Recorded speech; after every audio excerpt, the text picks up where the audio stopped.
All right. Hello, Yohani Ting. How are you? And I'm going to put this on here right there. Hi. Hi, hi, hi. We're going to read James and the Giant Peach in this video, and at least the first few chapters, and we'll see how we go. The pictures will be, the words will be right here, so you'll be able to follow along. Okay? Now read with me, and I'll try to go not too fast. All right? And the book looks like, oops, I gotta take that out. There we go. And we're gonna add this title over here too. Oh, already over here. Hope you like that. I think it's pretty cool. I'm gonna take that out like that. And we'll start with the book, okay?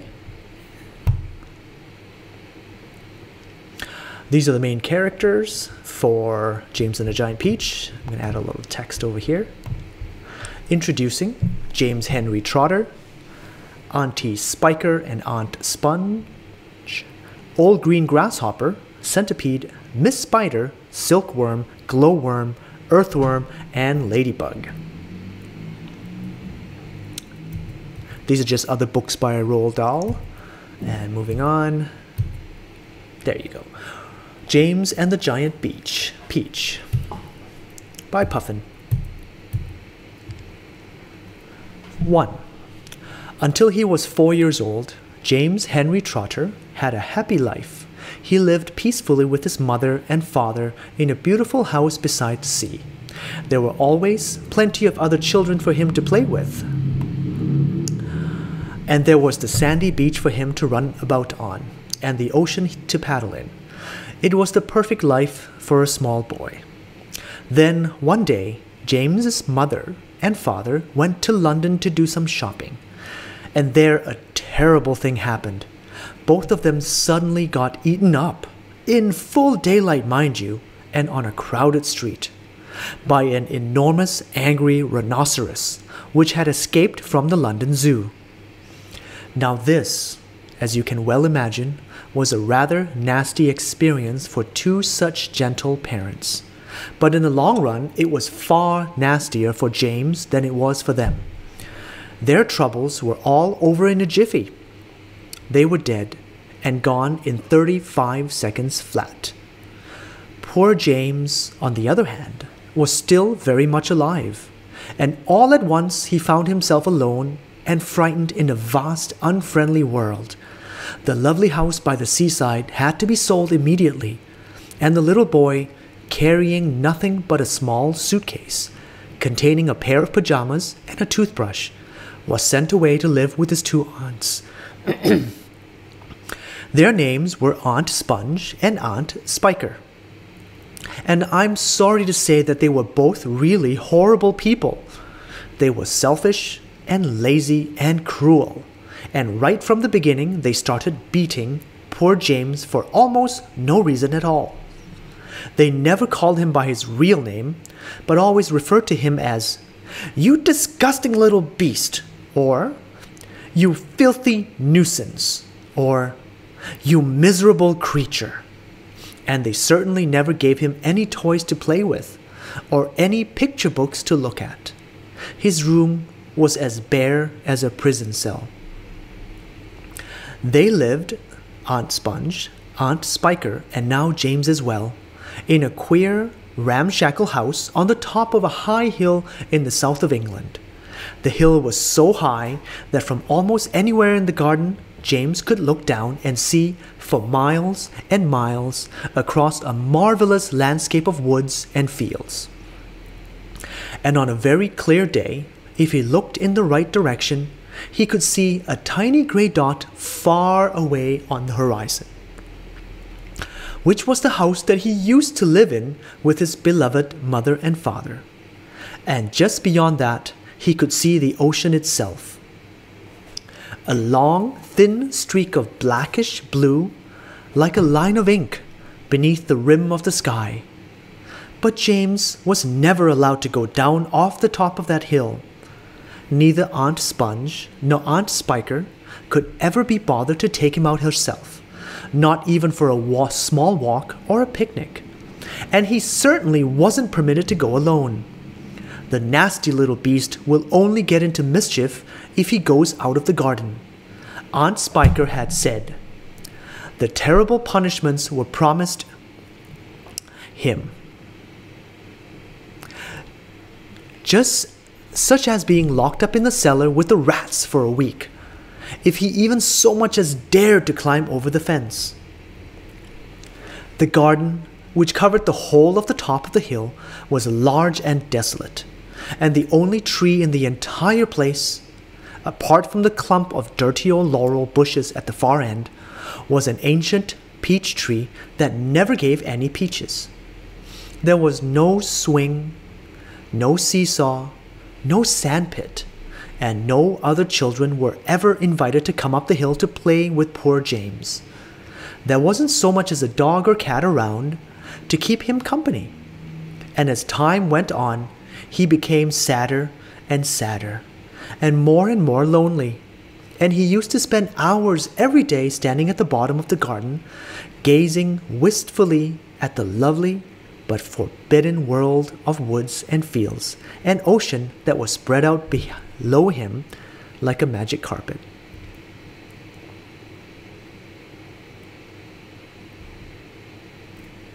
Chapter 2. After James Henry Trotter had been living with his aunts for 3 whole years, there came a morning when something rather peculiar happened to him. And this thing, which as I say was the only rather peculiar, soon caused a second thing to happen which was very peculiar.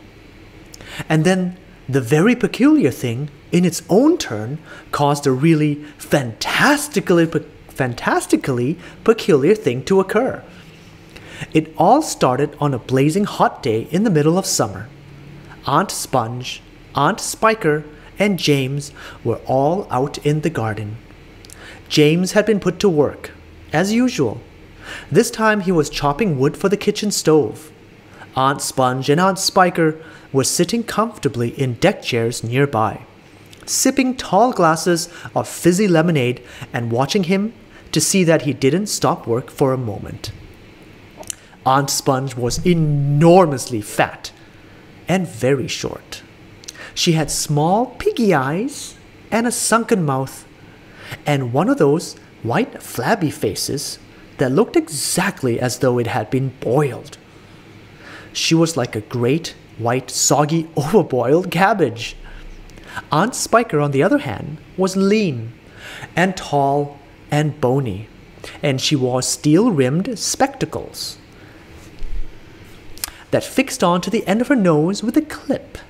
She had a screeching voice and long, wet, narrow lips. And whenever she got angry or excited, little flecks of spit would come shooting out of her mouth as she talked. And there she sat, these 2 ghastly hags, sipping their drinks and every now and then screaming at James to chop faster and faster. They also talked about themselves, each one saying how beautiful she thought she was. Aunt Sponge had a long-handled mirror on her lap, and she kept picking it up and gazing at her own hideous face. "I look and smell," Aunt Sponge declared, "as lovely as a rose. Just feast your eyes upon my face. Observe my shapely nose. Behold my heavenly silky locks. And if I take off both my socks, you'll see my dainty toes. But don't forget," Aunt Spiker cried, "how much your tummy shows." Aunt Sponge went red. Aunt Spiker said, "My sweet, you cannot win. Behold my gorgeous curvy shape, my teeth, my charming grin. Oh, beauteous me, how I adore my radiant looks, and please ignore the pimple on my chin." "My dear old trout," Aunt Sponge cried out, "you're only bones and skin. Such loveliness as I possess can only truly shine in Hollywood. Aunt Sponge declared. Wouldn't that be fine? I'd capture all the nation's hearts. They'll give me all the leading parts. The stars would all resign. I think you'll make, Aunt Spiker said, a lovely Frankenstein. Poor James was still slaving away at the chopping block. The heat was terrible. He was sweating all over. His arms were aching. The chopper was a large, blunt thing, far too heavy for a small boy to use. And he worked. James began thinking about all the other children in the world and what they might be doing at this moment. Some would be riding tricycles in their gardens. Some would be working in cool woods and picking bunches of wild flowers. And all the little friends whom he used to know would be down by the seaside, playing in the wet sand and splashing around in the water. Great tears began oozing out of James's eyes and rolling down his cheeks. He stopped working and leaned against the chopping block, overwhelmed by his own unhappiness. "What's the matter with you?" Aunt Spiker screeched, glaring at him over the top of her steel spectacles. James began to cry. "Stop that immediately and get on with your work, you nasty little beast," Aunt Sponge ordered. "Oh, Auntie Sponge," James cried out, "and Auntie Spiker, couldn't we all, please, just for once, go down to the seaside on the bus? It isn't very far, and I feel so hot and awful and lonely." "Why, you lazy, good-for-nothing brute!" Aunt Spiker shouted. "Beat him!" cried Aunt Sponge. "I certainly will!" Aunt Spiker snapped. She glared at James, and James looked back at her with large, frightened eyes. "I shall beat you later on in the day when I don't feel so hot," she said. "And now get out of my sight, you disgusting little worm, and give me some peace." James turned and ran. He ran off as fast as he could to the far end of the garden and hid himself behind that clump of dirty old laurel bushes that he mentioned earlier on. Then he covered his face with his hands and began to cry and cry.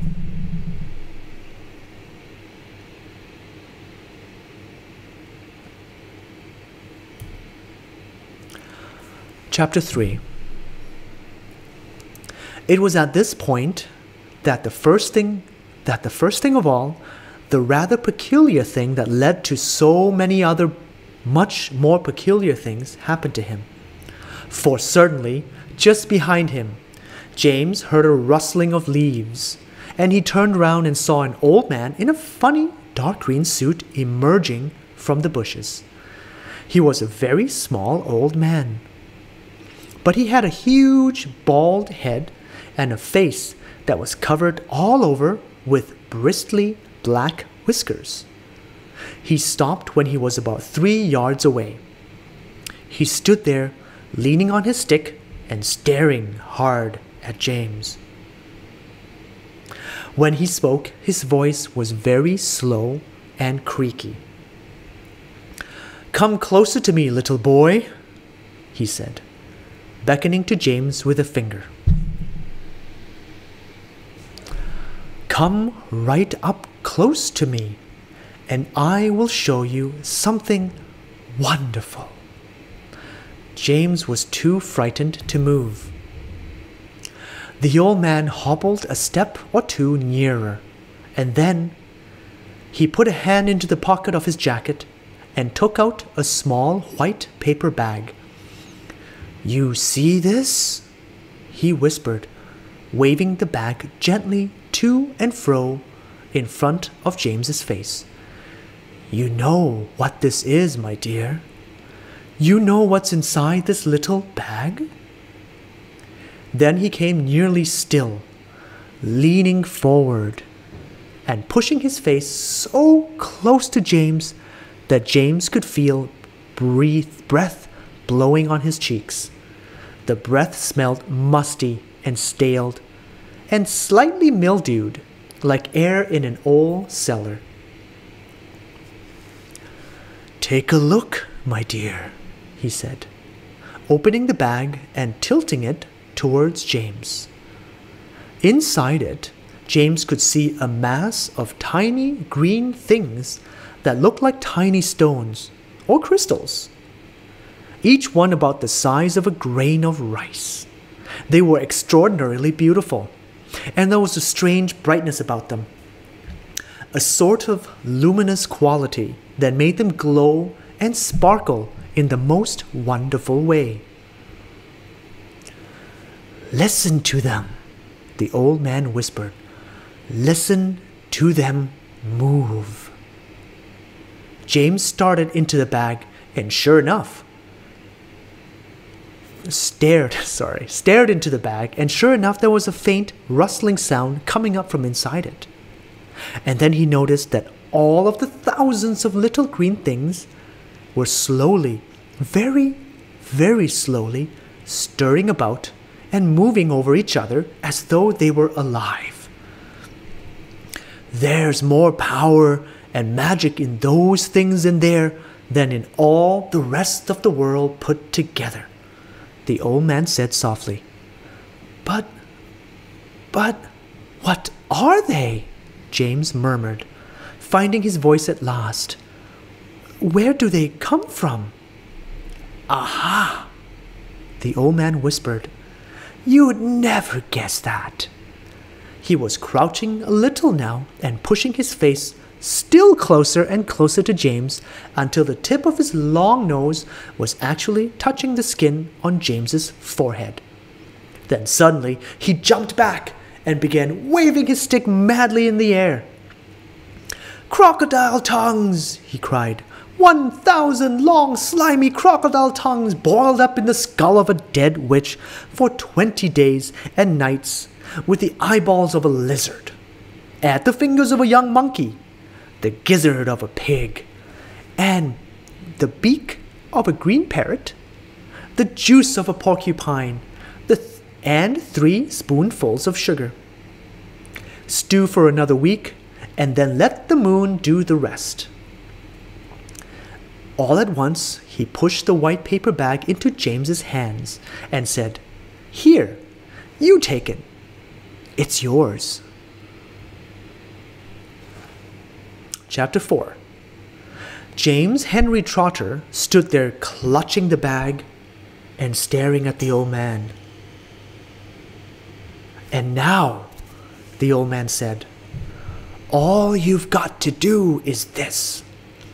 Take a large jug of water and pour all the little green things into it. Then very slowly, one by one, add 10 hairs from your own head. That sets them off." It began to froth. It gets them going. In a couple of minutes, the water will begin to froth and bubble furiously. And as soon as that happens, you must quickly drink it all down. The whole jugful in one gulp. And then, my dear, you will feel it churning and boiling in your stomach. And steam will start coming out of your mouth. And immediately after that, marvelous things will start happening to you. Fabulous, unbelievable things. And you will never be miserable again in your life. Because you are miserable, aren't you? You needn't tell me. I know all about it. Now off you go and do exactly as I say. And don't whisper a word of this to those 2 horrible aunts of yours. Not a word. And don't let those green things in there get away from you either. Because if they do escape, then they will be working their magic upon somebody else instead of upon you. And that isn't what you want at all, is it, my dear? Whoever they meet first, be it bug, insect, animal, or tree, that will be the one who gets the full power of their magic. So hold the bag tight. Don't tear the paper. Off you go. Hurry up. Don't wait. Now's the time. Hurry. With that, the old man turned away and disappeared into the bushes. Let's stop here and we'll continue this another time. And that was Roald Dahl, James and the Giant Peach, Chapter 1 to Chapter 4. So we will come back to this book at another time. Bye all.